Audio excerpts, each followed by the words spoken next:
Assalamualaikum warahmatullahi wabarakatuh. Perkenalkan, nama saya Anissa Rahmayani dengan NIM 21124015. Dalam video kali ini saya akan melakukan pembuktian atau percobaan mengenai ciri-ciri pada makhluk hidup. Berikut penjelasannya. Langkah kerja yang kita gunakan yaitu temukan dan amati beberapa hewan dan tumbuhan yang ada di lingkungan sekitar kita. Dan alat dan bahan yang digunakan yaitu alat tulis dan lembar data pengamatan.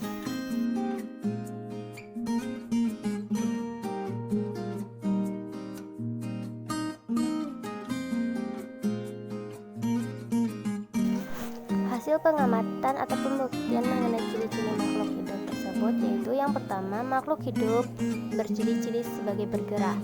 Dalam bergerak, makhluk hidup menggunakan berbagai macam alat gerak seperti manusia yang bergerak dengan kaki, hewan bergerak dengan kaki, sayap, sirip, perut, dan lain-lain. Dan sedangkan tumbuhan bergerak karena adanya rangsangan dari luar. Seperti pada video berikut, semut bergerak menggunakan kakinya dan tanaman janda bolong bergerak mengikuti media pertumbuhannya yaitu tonggak kayu. Yang kedua, makhluk hidup bernafas. Bernafas adalah proses keluar masuknya udara di dalam organ pernafasan makhluk hidup. Seperti halnya, makhluk hidup menggunakan alat pernafasan yang berbeda-beda. Misalnya manusia bernafas dengan paru-paru, ikan bernafas dengan insang, dan burung bernafas menggunakan pundi-pundi udara. Seperti pada pengamatan di video ini, pohon mangga bernafas melalui stomata dan lentisel pada daun, dan burung bernafas dengan paru-paru ketika tidak terbang dan bernafas menggunakan pundi-pundi udara ketika terbang. Ciri yang ketiga yaitu makan dan minum. Untuk melanjutkan keberlangsungan hidupnya, makhluk hidup membutuhkan makan dan minum dan agar bisa terpenuhinya nutrisi, sehingga menjadi makhluk hidup yang sehat dan segar. Seperti pada video berikut, kucing membutuhkan makanan dan minuman untuk memenuhi nutrisinya. Kucing termasuk hewan omnivora atau pemakan daging dan bumbuhan. Tumbuhan pada cabai berikut membutuhkan unsur zat hara seperti air dan pupuk agar menjadi tanaman yang subur dan berbuah lebat. Ciri yang keempat yaitu tumbuh dan berkembang. Tumbuh adalah proses berubahnya ukuran, tinggi, dan berat pada makhluk hidup. Pada manusia dan hewan mengalami pertumbuhan yang terbatas pada usia tertentu, sedangkan pada tumbuhan tidak ada batas pertumbuhannya. Dan berkembang adalah proses menuju kedewasaan dengan melalui beberapa tahap tertentu. Seperti pembuktian video di atas, sapi mengalami pertumbuhan yang dimulai dari kecil sampai besar. Tahapan pertumbuhan sapi merupakan salah satu contoh daur hidup makhluk hidup tanpa metamorfosis. Dan pada pohon pinang mengalami pertumbuhan yang dimulai dari biji, kemudian beralih dari masa ke masa.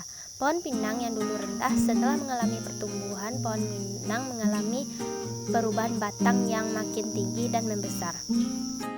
Ciri yang kelima yaitu peka terhadap rangsangan. Peka terhadap rangsangan atau daya iritabilitas pada makhluk hidup yaitu makhluk hidup peka terhadap perubahan yang terjadi di lingkungan sekitarnya. Alat pengenal lingkungan pada manusia dan hewan berupa rangsang. Rangsang itu dapat berupa cahaya, bunyi, rasa, atau sentuhan. Tumbuhan pada putri malu merupakan salah satu tumbuhan yang memiliki ciri peka terhadap rangsangan. Jika daunnya tersentuh, maka daunnya akan menguncup.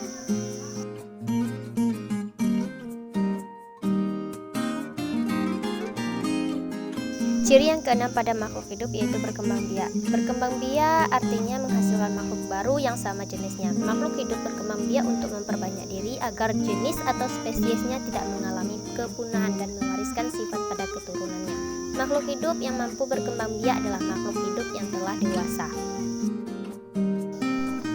Seperti pada pembuktian video berikut, tumbuhan paku tidak berkembang biak dengan menggunakan bunga, tetapi menggunakan spora. Namun demikian, tumbuhan paku juga tetap dapat menghasilkan sel kelamin dalam perkembangbiakannya. Dan pada hewan ayam, berkembang biak dengan cara bertelur. Setelah bertelur, induk ayam akan mengeraminya selama kurang lebih dari 21 hari. Jika telur sudah menetas, maka akan keluar anak ayam. Selama 65 hari, anak ayam akan diasuh oleh induknya. Setelah dirawat oleh sang induk, anak ayam akan menjadi ayam yang dewasa. Ciri yang ketujuh yaitu menghasilkan zat sisa atau ekskresi. Ciri-ciri makhluk hidup adalah ekskresi, di mana makhluk hidup pasti akan menghasilkan zat sisa metabolisme yang telah diolah di dalam tubuh. Seperti manusia mengeluarkan keringat ketika berolahraga, tumbuhan yang menghasilkan uap air dan oksigen, dan pada hewan menghasilkan ekskresi berupa kotoran. Berikut hasil pengamatan dari pembuktian tersebut. Dan hal ini dapat disimpulkan bahwa setiap makhluk hidup memiliki ciri-ciri seperti bergerak, bernafas, makan dan minum, tumbuh, berkembang biak, peka terhadap rangsangan, dan menghasilkan ekskresi.